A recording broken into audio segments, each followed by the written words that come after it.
positive quotes, improve your mood, etc. If you see someone without a smile, give them yours, from Dolly Parton. Here comes the sun, and I say it's all right, Beatles. Okay. Choose to be an optimist. It feels better. Just say yes, and you'll figure it out afterward. You are never too old to set another goal or to dream a new dream. C.S. Lewis. Life is like riding a bicycle. Keep your balance. You must keep moving. Albert Einstein. The bad news is the time flies. The good news is you are the pilot. And then the last two, find a group of people who challenge and inspire you. Spend a lot of time with them, and it will change your life. Sounds like Kiwanis. And finally, every strike brings me closer to the next home run with our baseball theme for K-Pad. That's from Babe Ruth. Let's pledge allegiance. I pledge allegiance to the flag of the United States of America and to the republic for which it stands, one nation under God, indivisible, with liberty and justice for all.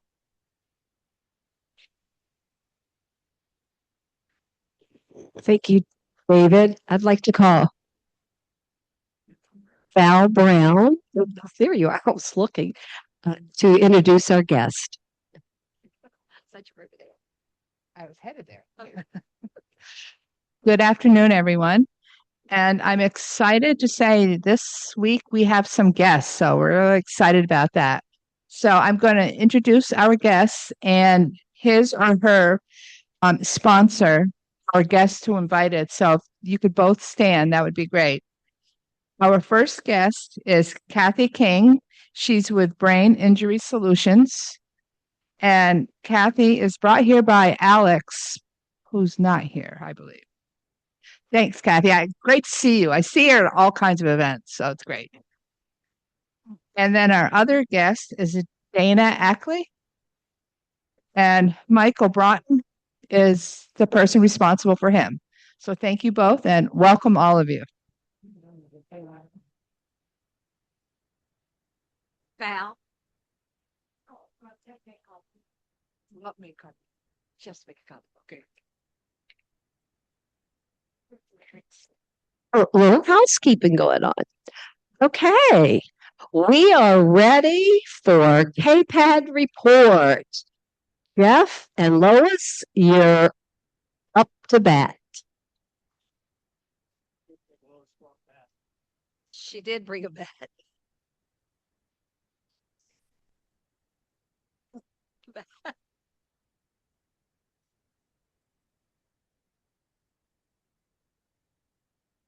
Hello, my name is Jeff Vick, and welcome to week 8 of K-Pad. Who's excited?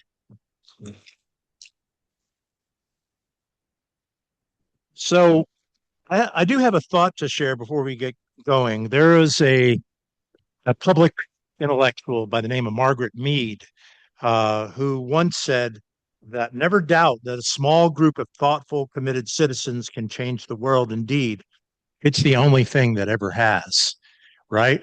So I'm proud to be a part of this team. I'm proud to be a Kiwanian, which is one of those groups to which Margaret Mead referred to. So where are we at with our yeah, we're going to do the song first. I just curious about the slides. So let's do the song first. So you all have on your table a slip of paper with the K-Pad song and our traditional lead for a K-Pad song. Reverend Chichester is going to give us a start.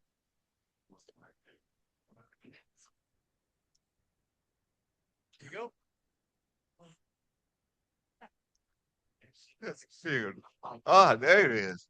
That's what he's been looking for all morning. Yeah. Is it on? So, oh, well, yep. Oh, we're ready? We have no music today, so I will start pitch it, and we'll go and see what we can do. But I can't do everything. I can't do this. Somebody else wants to do it.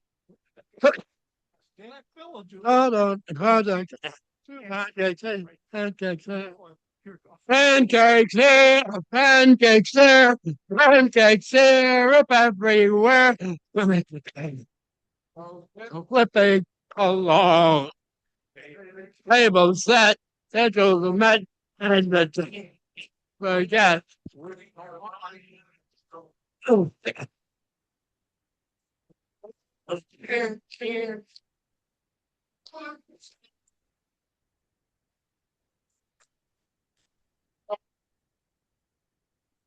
Take it so. Join in the tune. Join in. Oh, Job done. Woo! Don's famous song.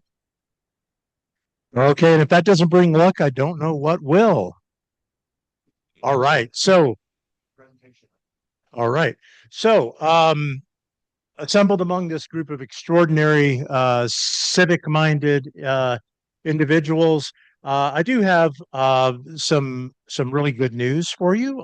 During the actual breakfast, Amy has arranged for the Red Jacks to make an appearance. 3 players are going to show up between 10 and 11, and maybe the actual mascot will show up. So that's something to look forward to. We may or may not see a fire truck pull up in front of the Berglund Center. I dropped off tickets for all the firefighters in town to come to the breakfast, but I didn't ask for the fire truck. They offered it, and I said, I don't know, gas prices are pretty high. But if you happen to show up, you're always welcome. If that's the way to transport the firefighters there, that's terrific. You will see for the first time in Roanoke, Circle K staffing the breakfast. They'll be wearing shirts that look like this. They're the red Roanoke College color, and you'll notice them at the event. Also, let's not forget that the pennant-winning team is going to have the honor of using Don Wilson's box at a Red Jacks game, as well as we still have this great bag of swag that is available for raffle to everybody who brings in $400 worth of sales or not. So may I address your attention to the screen? Let's see where we're at week 8. Who will win the golden spatula? So it's a tie again between Reef Kessler's Sausage Swatters, Scott Smith's Pancake Pirates, and Steve English's Cleanup Batters. So that's amazing. They're each at 11 points as of week 8. We still have 2 weeks to go, and you'll see that it's a dead heat. So I'm really interested to see just which one of you guys can bring home the pancakes or the sausages, as the case may be. Next slide, please. Next slide. There we are. So this is the leading sluggers for this so far through cumulative for week 8. Note that we've gone up to 8 players in the league of their own, totaling over $12,000 in ticket turn-ins. We've also increased our sluggers, those who contributed and turned in more than $500 each, and we've added. Notice those arrows that are going up. Those are all individuals, and I'm sorry if I missed you on this, but those are individuals whose sales have increased in the past week. So we've got 18 sluggers contributing 11,780, and probably under that, I believe that's 23 designated hitters. Can't see that under that app thing there, but it's a total.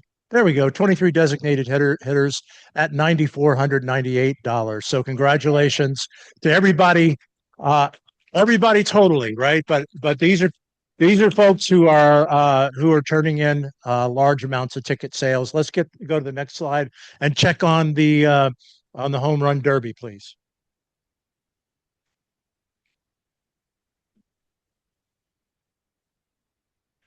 Okay, so once again, the Sausage Schwatters have the lead at 10,528.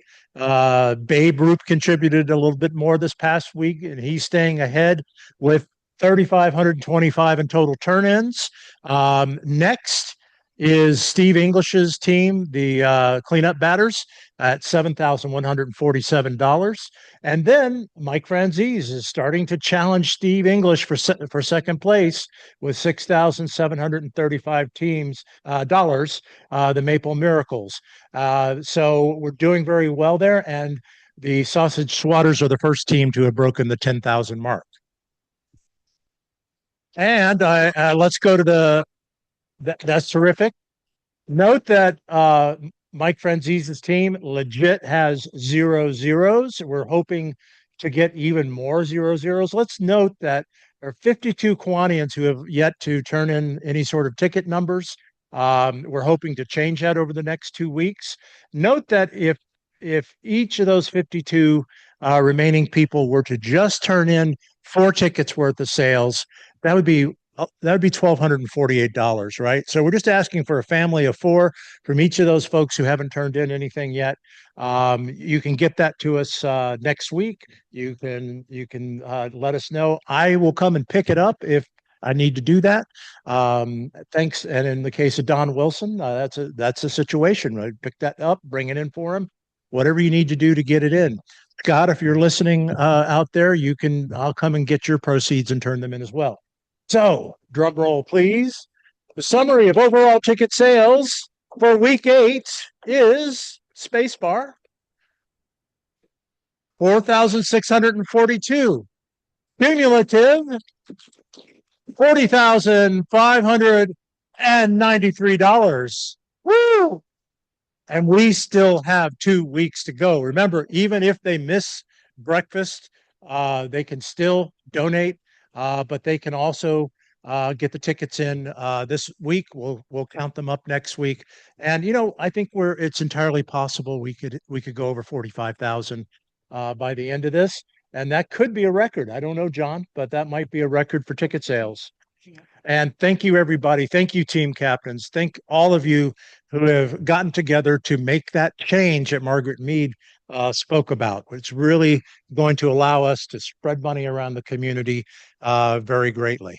So I don't believe I've forgotten anything, but that'll do for the ticket sales section. And here to talk about volunteers is Harry Zuma. Here's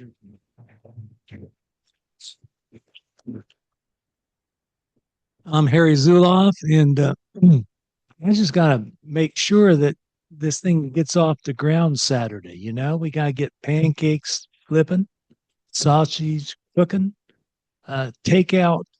We're going to have to make over 130 takeout orders just for Joe Gaither by 8 o'clock. So I've been concerned about people from 6 to 8, or 6:30 to, getting in early. So even if you haven't signed up for 6 o'clock, and maybe you got an 8 o'clock or 8:45 or something, if you want to come in early, you're more than welcome. We need people just to get those pancakes, down to the serving line or out over to the carryout place. And then once the key clubbers come in, they'll be loving to take over your job. So see you Saturday, huh? Oh, and I think we told all the key clubbers, but everyone, if you're on a serving line, making pancakes, whatever, we need hats. Got to wear a hat or you're going to look like a fool with one of those nets. Okay? Hat.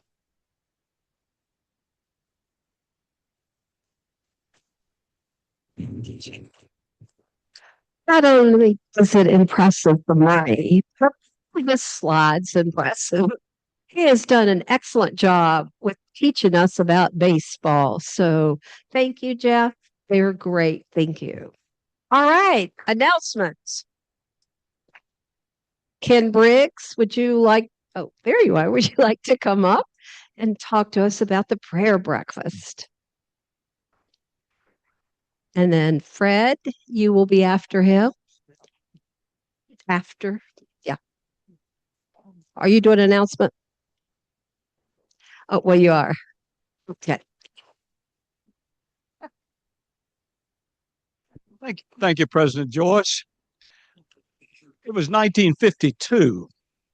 Our country was in the midst of the Korean conflict, and there was a threat of atomic weapons aimed at between here and Russia.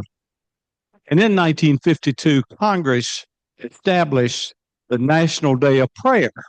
It was approved by President Harry S. Truman and was set up for the first Thursday in May. The only mistake that I know they made was scheduling so close to KPAD. But this year we have a 12-day break. Our National Day of Prayer breakfast will be on 2 weeks from tomorrow. We've been doing this about 30 years, having a National Day of Prayer breakfast. For many years, it was Christian only. But about 15 years ago, this Kiwanis Club, which builds bridges, expanded it beyond the Christian faith.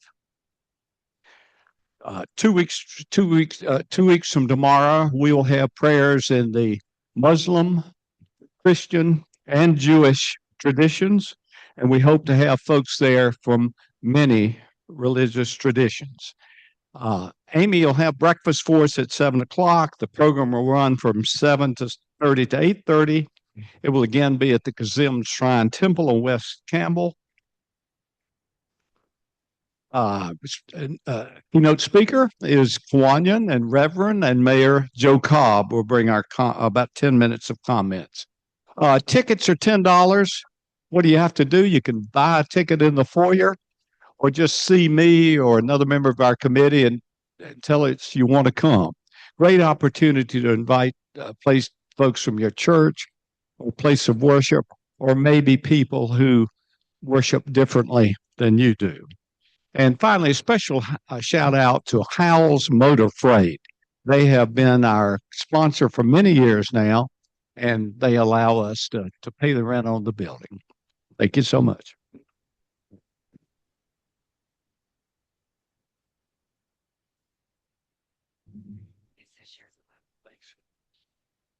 Good afternoon, everyone. My name is Fred Jeter, and just wanted to give a summary on the Blue Ridge Marathon this past weekend. So the Kiwanis Club had 18 volunteers in different capacities from Thursday all the way through Saturday.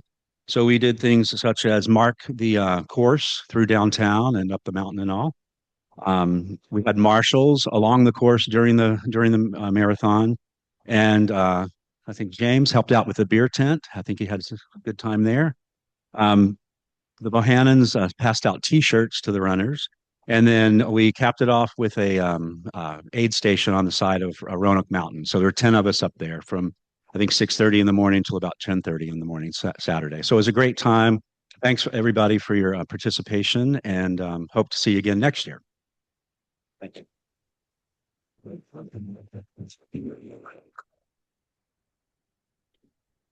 Also wanted to add to the prayer breakfast, we're having a meeting immediately after the meeting. Short, I understand, meeting for the prayer breakfast.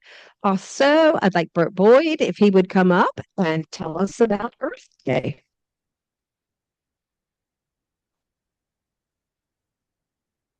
Earth Day and KPAD so close together, we pulled our volunteerism, stretched us. I had just gotten back in country and got a call from Sherry, and if you guys know Sherry better than I do, you can't say no. So she said it's Saturday, and I didn't even know what day it was. And I got back in town, I couldn't figure out time zone, much less what day it was. So but we pulled it off. Harry Zuloff gave me access to all the tents and everything. Lee Osborne came over and helped out with taking things down. Dave showed up with Sherry, of course. Sherry had some ideas for kids that drove them in. The kids got involved, the parents came over, and we were able to talk about the Kiwanis Club.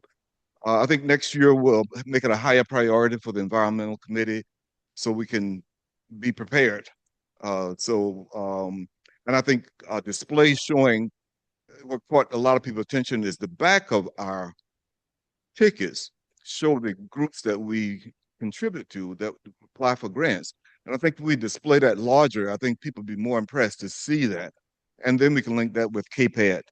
But we saw quite a few people, a lot of interest, and we'll try to locate the banner so we can display our Kiwanis banner. Didn't have that. Um, and other than that is just a few little things that we can do better next year, but it was a great day. It was good weather, and Sherry did a great job of pushing us out there and pushing the Kiwanis Club at Earth Day. Okay. Lois Japes would like to make an announcement. Cookies. Whoa. John. I got John. Okay, so Lois James, and I'm here with Fun Committee right now. And what we're going to do is a pop up next Thursday night, the 30th, at Twisted Track, starting at 5:30. And it is to really celebrate our success with this KPAD. Okay, so we usually, those of us who stay till the bitter end and close the doors on the trailer, we used to go get refreshments afterwards, but we are exhausted at that point. So we said, let's do it afterwards. So Andre and I thought about, let's go to Twisted Track because they have more than just beer. They have wine, they have ciders, they have food. And so next Thursday, please come out to Twisted Track and have some fun with us. And because we're celebrating our KPAD, wear your favorite baseball jersey. And I wanted John Montgomery to see my favorite team because it's also his favorite team. Dangerfield. John and I have a good time with UVA and Virginia Tech. So I'm going to be wearing my Hokies jersey, but you wear whatever favorite baseball jersey you have. And let's have some fun next Thursday night, Twisted Track, 5:30. See you there.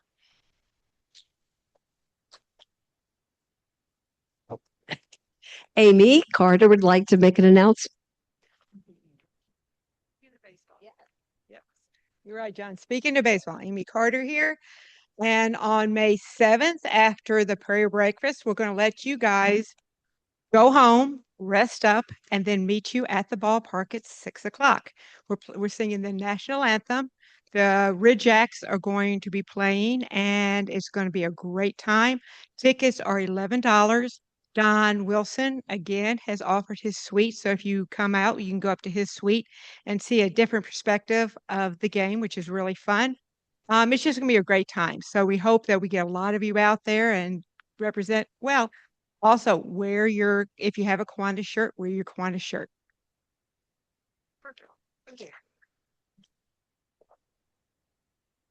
Are you doing a brag butt? Are you doing a brag butt? Oh, okay. David wants one. All right. Those who want to do a brag buck that I have is Michael Brockta, Bruce Swanson, and not Lois. So if you'll be coming on up, and while they're coming up, or anyone else who would like to do a brag buck, on your table, there's a questionnaire from the Fun Club. And today's the last day, I think she said, that we will be taking these. So if you haven't filled out one, please fill it out and leave it on your table. We want to know what you would like to do. So thank you. Good afternoon. I'm Bruce Swanson, and gone 2 months. My wife and I went to Hawaii for some family time, and then we had 5 weeks in New Zealand. Came back on Friday, and we're just kind of sinking into the schedule. So I got up today, and I said, I've got to get up to go to Kiwanis. So here I am. So yesterday, I celebrated my 54th wedding anniversary with Julie, and I am happy to say that I made a gift to the Kiwanis Foundation as a result. Thank you.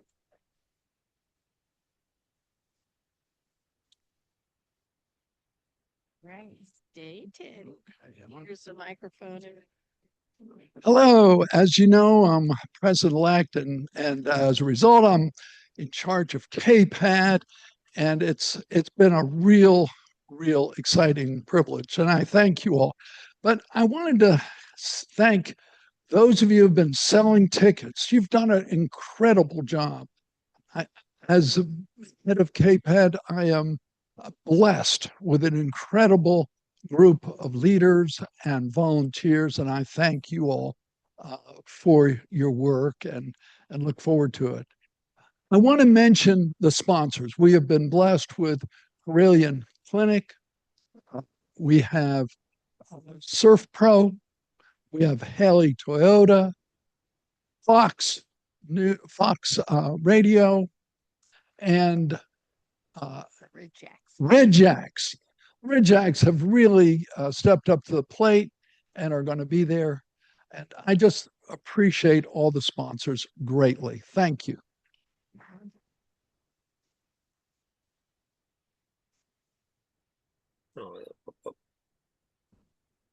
I'm Kim Briggs. I want to brag on Juan and Bert Boyd.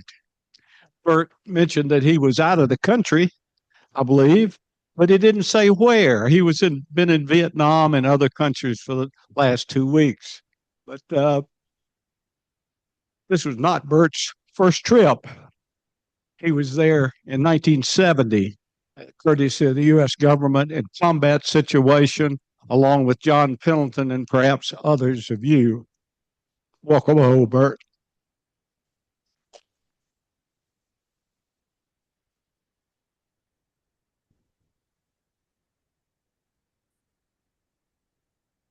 Michael Proctor here. I'm bragging on the guests that I brought today to this meeting, Dana Ackley. I'm bragging on him for two reasons. One, he's a founding member of the Roanoke Collaboration Project, where I am privileged to be spending some of my time.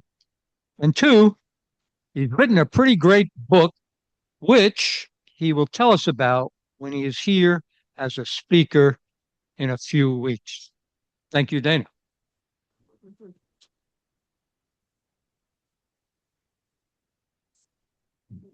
Hey, Bob Rutherford with Kids Fishing Day.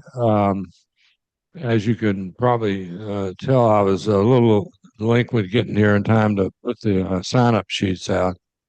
So afterwards, if you still want to sign up, I'll just be out front. But the brag that I have is for all the people that have helped in the past. Would you stand if you've helped with Kids Fishing Day in the past? Please stand up. Reeves, right. Okay.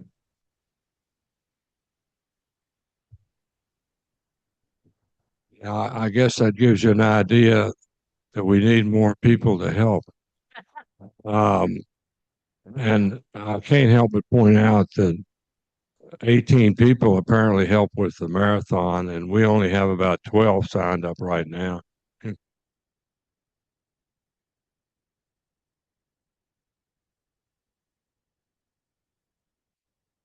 Is all we need.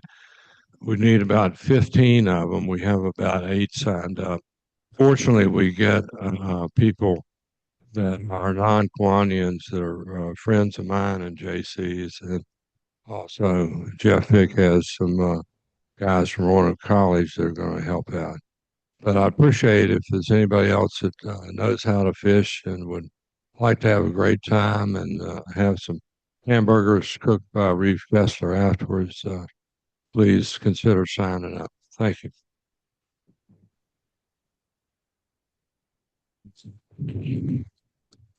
Thank you.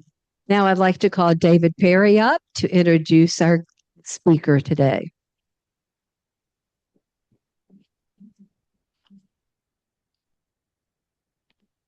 Who is the speaker? I'm not sure. Just give me. I'm kidding.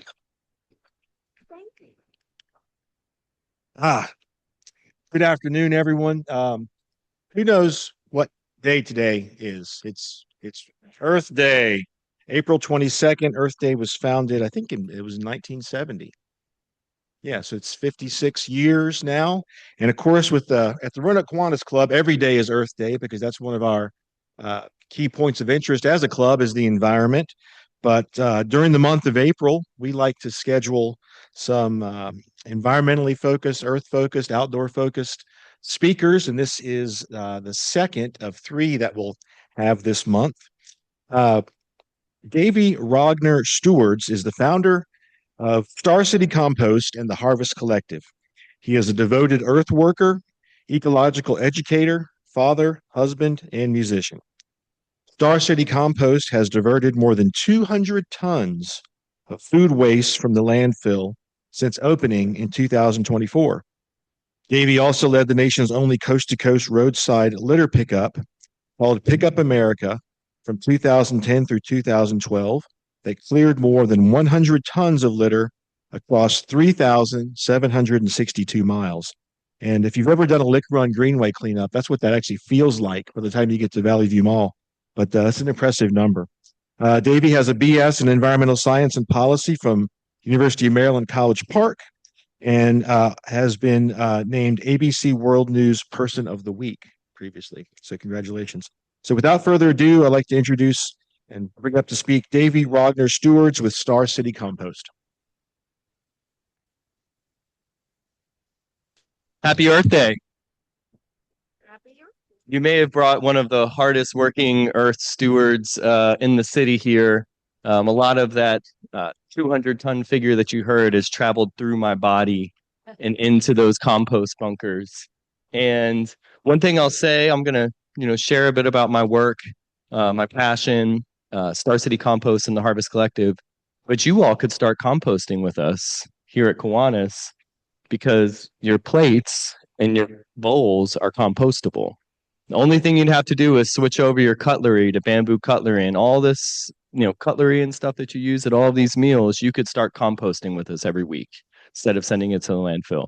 So that's what we do, is we keep this stuff out of the landfill. And right now you're saying, why does that matter? Well, why does it matter? Does anybody know? Is composting important for society? Anybody with me on that? Yeah. Yeah. Okay. Yeah, it's really important for society. And there are other states who are leading the way in composting. Do I have a presentation, Dave? Yeah. Thank you. So just a couple notes that I Googled on my phone here real quick. Since the first Earth Day, we've lost 73% of all wildlife in the world.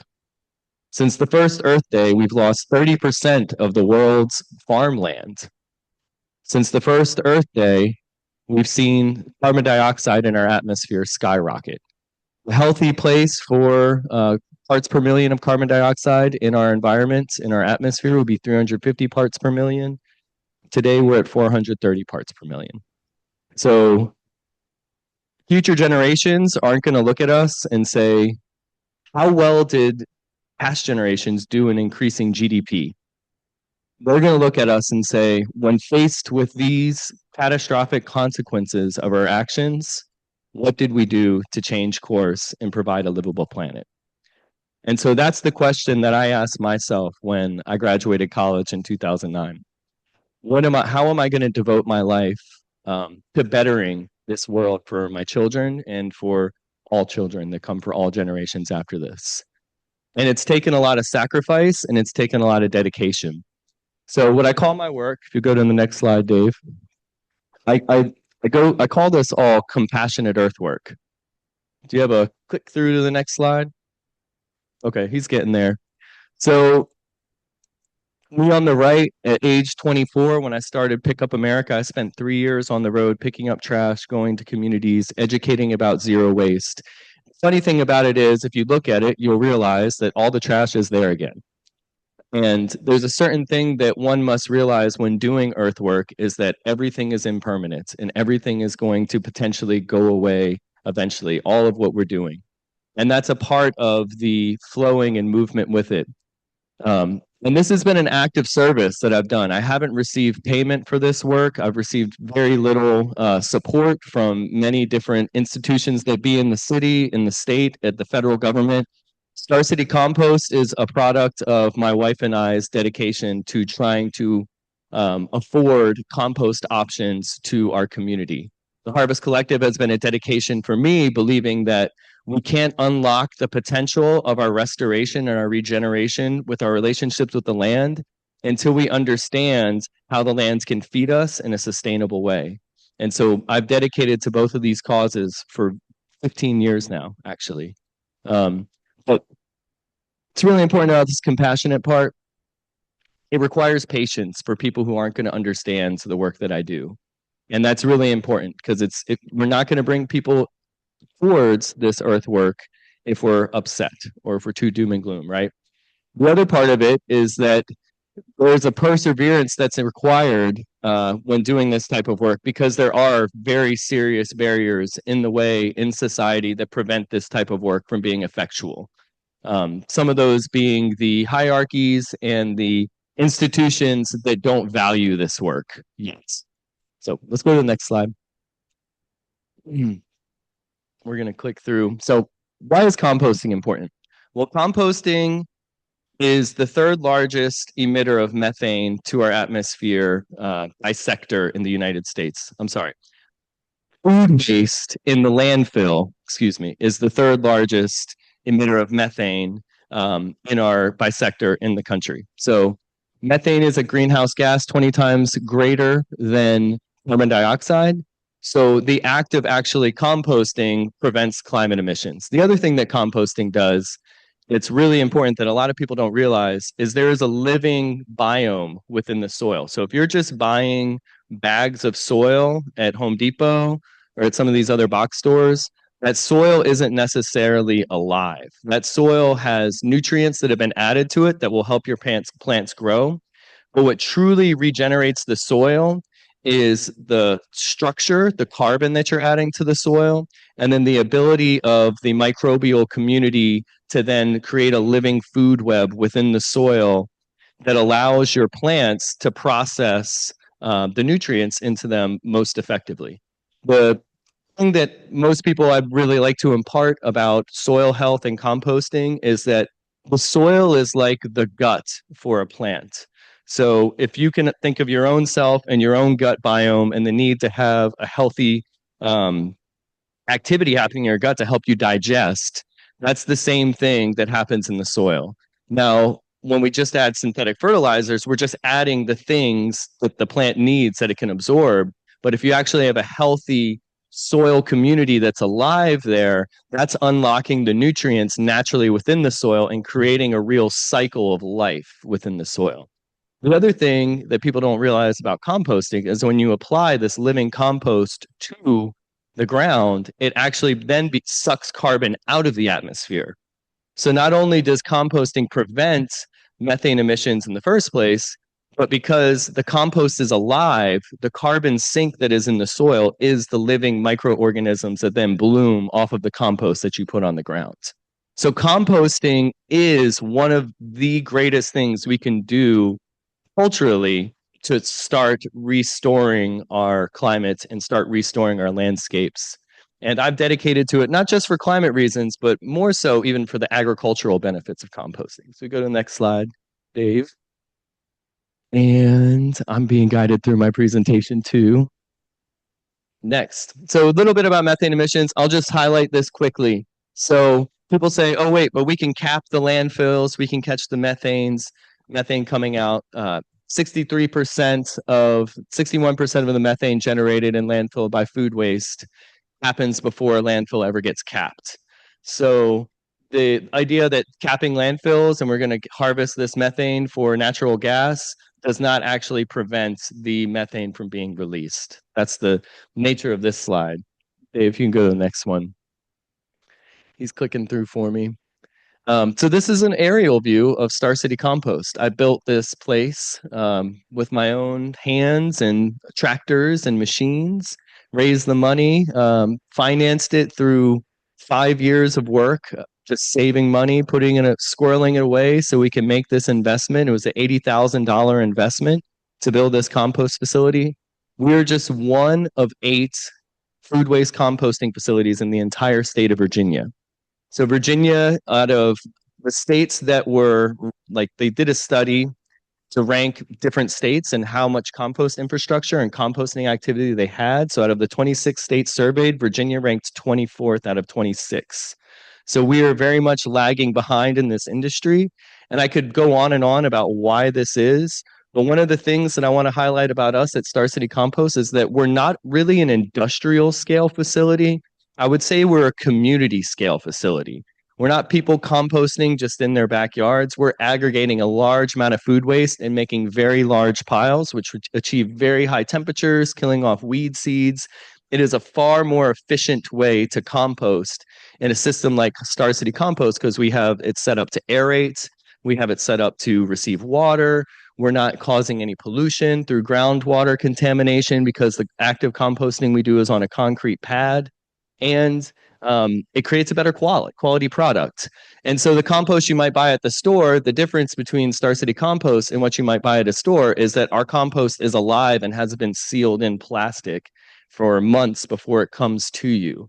And that's the advantage of community composting. So one of the many things that I'm endeavoring towards in my life is to have a separate designation for community scale composting at the state level with Virginia DEQ that would allow for more facilities like us to come into existence, because the state sees us as an industrial scale activity and wants to regulate us that way. And that basically eliminates anybody from getting into this industry. And I got into this through traversing some amazing hurdles in order to progress through. Some of those hurdles being needing to put $8,000 in a trust fund and to fund the eventual potential closure if I disappear from the planet. The state can use that money and clean up the facility. I pay $2,500 annually to hold that trust fund here. So that's the kind of thing you have to have a year's experience within the industry of composting before opening a compost facility, because you'd have to be able to get the waste management facility operator's license. So somehow I've traversed these tremendous hurdles and startup costs. And there's also no grants or programs available to just fund compost facilities. So I had the option in my life where you could kind of just ask the city, please compost, City of Roanoke, or just ask the state, please put more money into composting. But I took this on myself and I said, you know what? I know how important this is. I am a compassionate earth worker. I believe in the restoration of our soil, and our relationship with the land is sacred and one of the most important activities we can be doing in 2026, given some of these highlights that I talked about for the last 50 years. So if we go to the next one, we have 3 part-time jobs at Star City Compost now of people working there, including myself. So this is a photograph of the property next door, and this is one of the projects of the Harvest Collective. So we have built up a food forest, which has an array of fruit and nut trees in it. We planted somewhere around 130 fruit and nut trees over the last 5 years on our different properties we're associated with.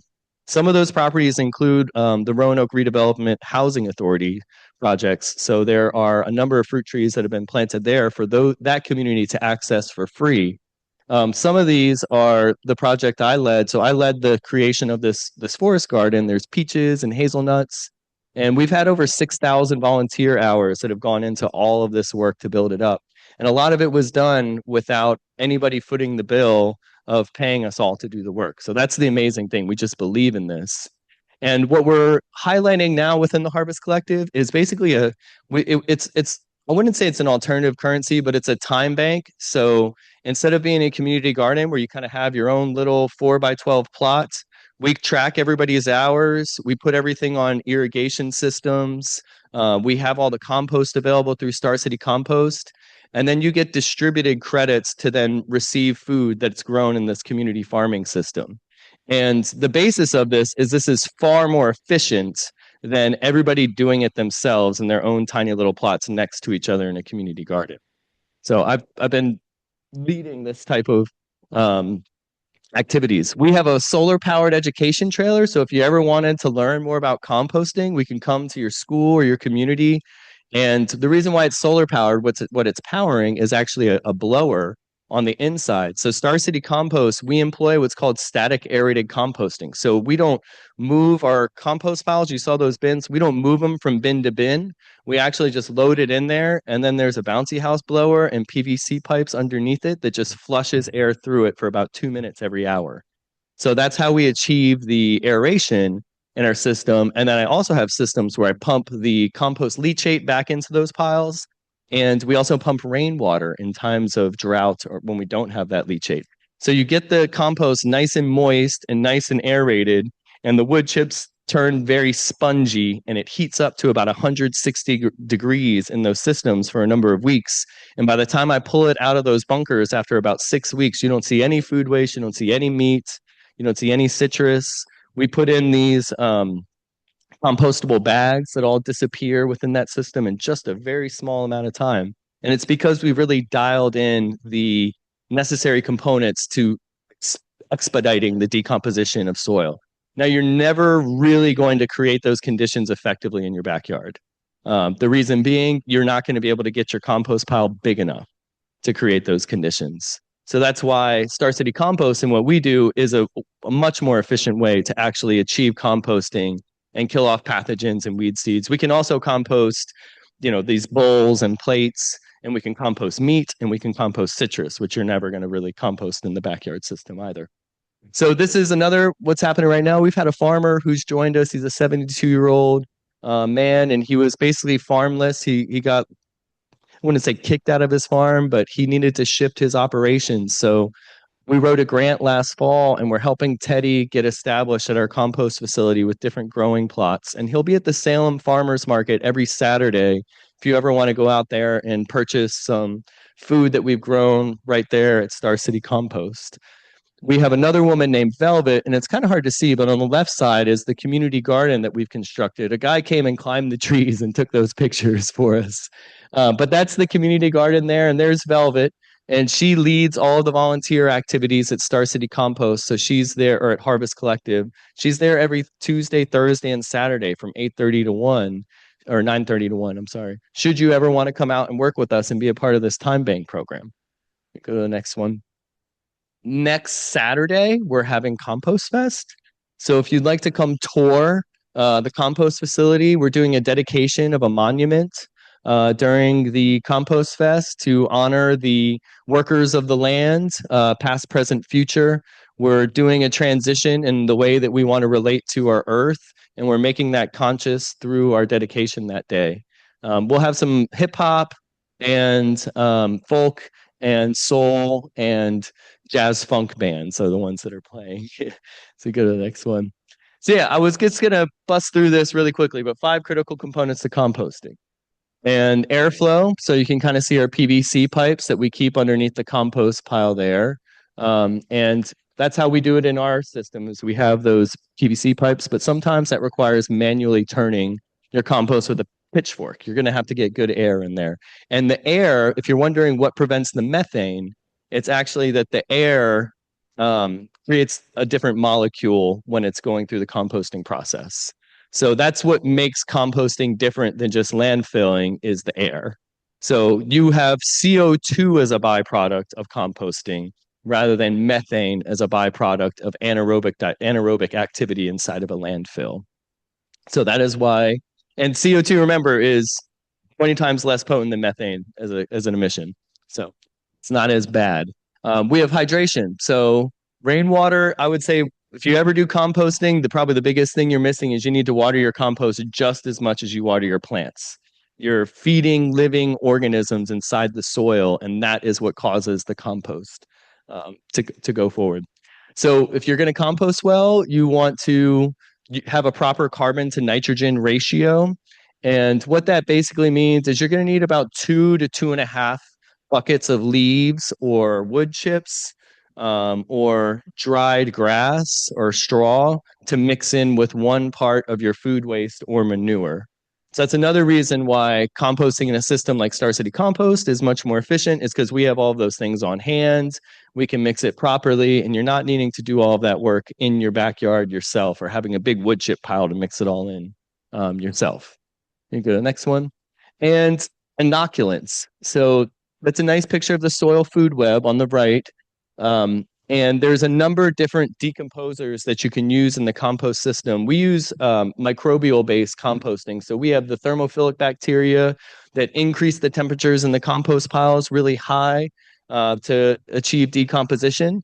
But there's worms you can use. The worms quit working in the wintertime, should you use vermicompost, but they are great at decomposing things. But if you're going to build any compost pile, you need to make some effort to think about how am I going to inoculate this pile with what's going to do the active decomposition. A lot of the times, the decomposers that I talk about in the soil are also just latent in the soil itself already. So if you make a compost pile, it's a best practice, or if you have like a tumbler in your backyard, it's a best practice just to take a shovel full of soil from the ground and throw it in there as well, because that'll help introduce that inoculant. But you have to make sure you have some sort of inoculant to make this work out. So the fifth most critical thing for effective composting is just the size of your compost pile. The bigger you can make a compost pile, the more it's going to heat up, the faster everything is going to decompose. I believe that the reason why we have been sold backyard composting as like the solution to keeping food waste out of the landfill is simply because it's too hard to start compost facilities. It's too expensive and it's too challenging, and most people don't want to go through it, which is why I believe there should be a separate distinction for community-based composting that would make it far easier for this to happen. So a little bit about our business at Compost, and we can keep going, Dave. So I mentioned our associated fees. We have high costs to start up. We have to follow a strict operations manual. We're checked on by DEQ to make sure we're doing everything properly. We have to build covered areas to receive any food waste that comes in. So a lot of people say, well, why is it so hard to start a compost facility? You can just make a pile on the ground. But the actual laws and permits around taking in food waste and charging to receive that material require you to put all of that stuff on a concrete pad when you start off. And then it also requires you to have a covered area where you receive the food waste. So what's interesting about this is I could go around and I could collect all of the food waste from any restaurant here in town and not charge anything and take it back and do all of this on the ground. But if you actually want to run a business, you need to be able to receive payment for doing work.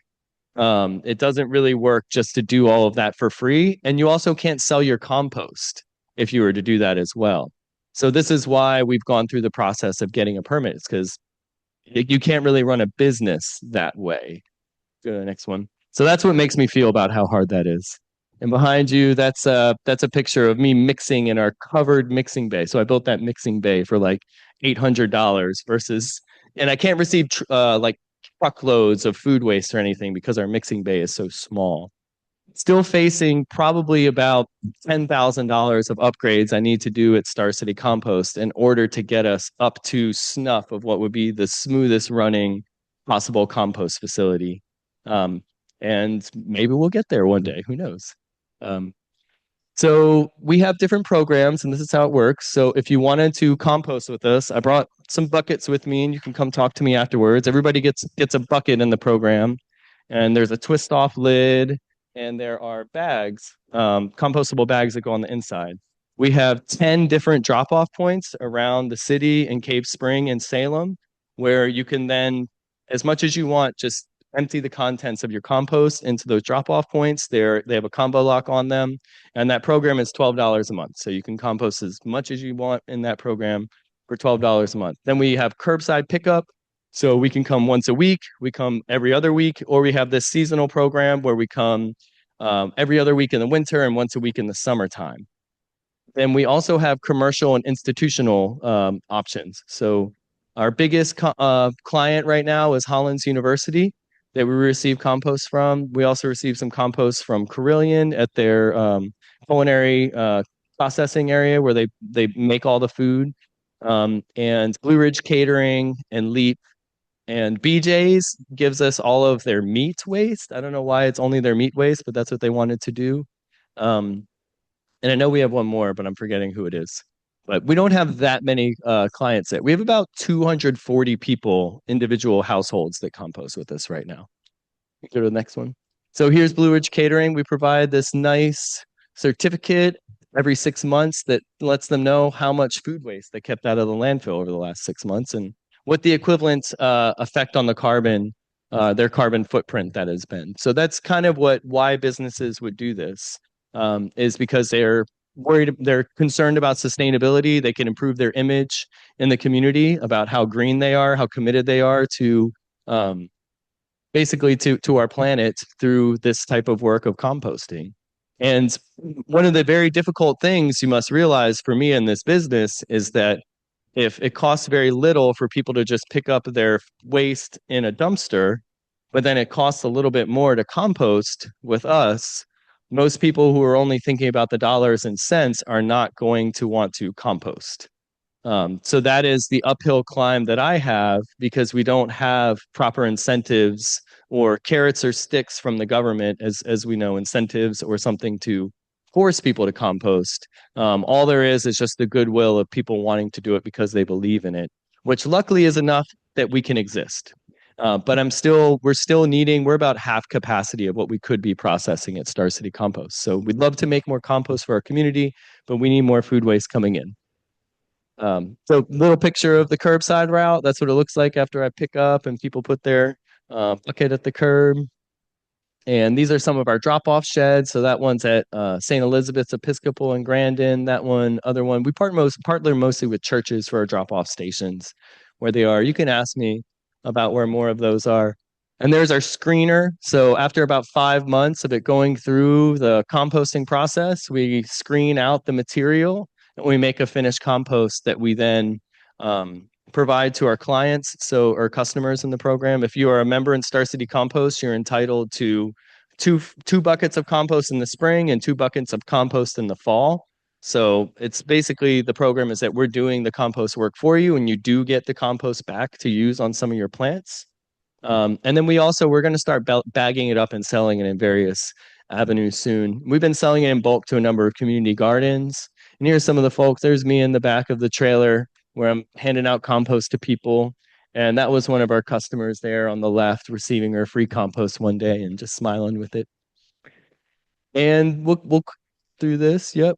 So here's some of the pictures of our food forest that we've been planting. So on the right, that one's at one of the housing authority sites. On the left, we planted a bunch of peach trees at the compost facility.